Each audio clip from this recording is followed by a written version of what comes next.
Hey, just a really quick side note before this video begins. Initially I intended to record and release all of these tips in one single video, but I decided to break it up into smaller and more easily digestible pieces. So this is video number 2, where I cover groove in the synth section. Hope you enjoy. And so the second thing I would focus on with this beat is obviously to do something about the synth line. Now, for those of you who noticed, I've already been doing the same thing that we talked about with the hi-hats. And here also, I am not playing around at the moment with the velocity at all, really. And here I've also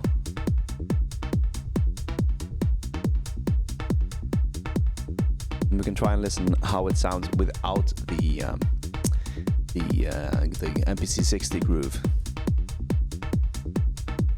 Dun, dun, dun. And you can, I mean, in my ears, you can really tell that like this does make a really significant change, to me at least. But it is, again, it is really, really minute. So if this is your first time you're being introduced to any of these topics, I highly advise you to just play around a bit with yourself, with these grooves, essentially, to just for you to see what it functions and how and what it does. Because it is, for me, this is like the secret sauce when it comes to making stuff groove. And especially also if you take everything and you apply more like the same groove, you can even duplicate it up, have some variants where you like use less percentage of the timing to make variations, so to speak, but they will all groove wise it will feel coherent, because if you're using one set or two set of predetermined grooves from Ableton. So we've got our hi-hat going. Okay, nice.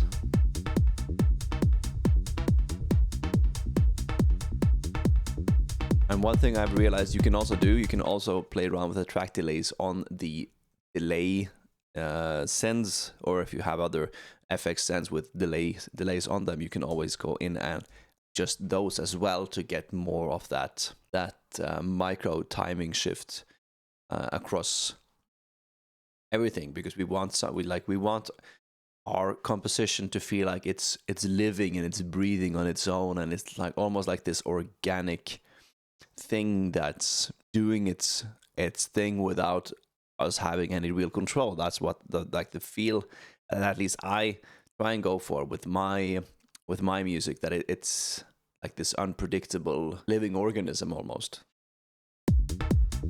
And doing stuff like this can help with that.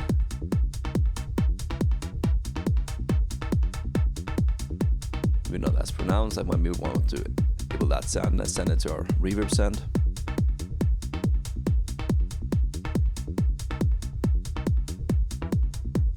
So another thing I'd done, besides, like, if we ignore this pretty intense chain of effects,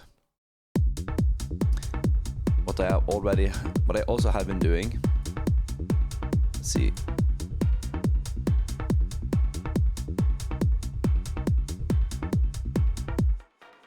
What I've also done, went ahead with this more delayed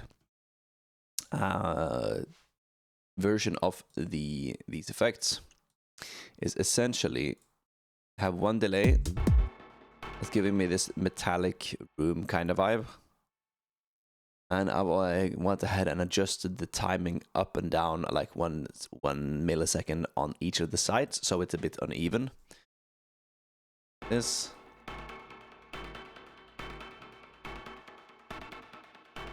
is gonna help with the feeling of groove. What I've also went ahead and done is added obviously a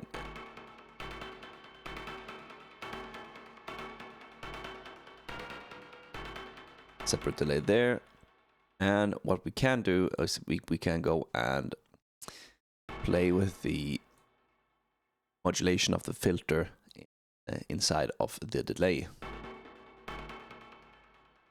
But the most important thing is because I didn't want this to strike on exactly this delayed hit, this delayed version of that synth block. I didn't want that to strike at the exact same time as my main synth was.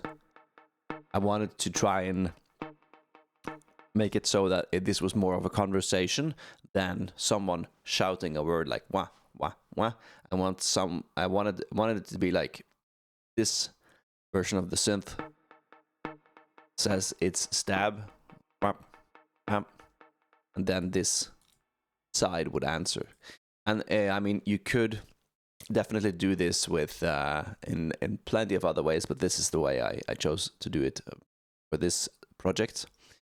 And it sounds like this. Here I have a regular delay. I've set the mode to jump, and I've taken the feedback all the way to 0 and the dry wet to 100%. This is with, without.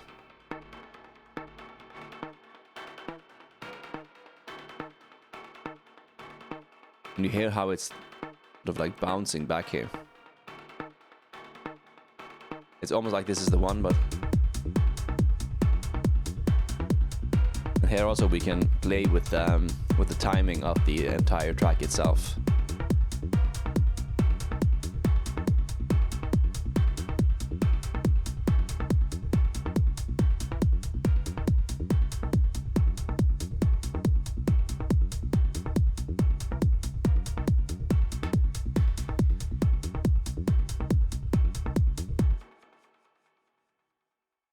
So I hope it's clear that this isn't necessarily like all of these small changes.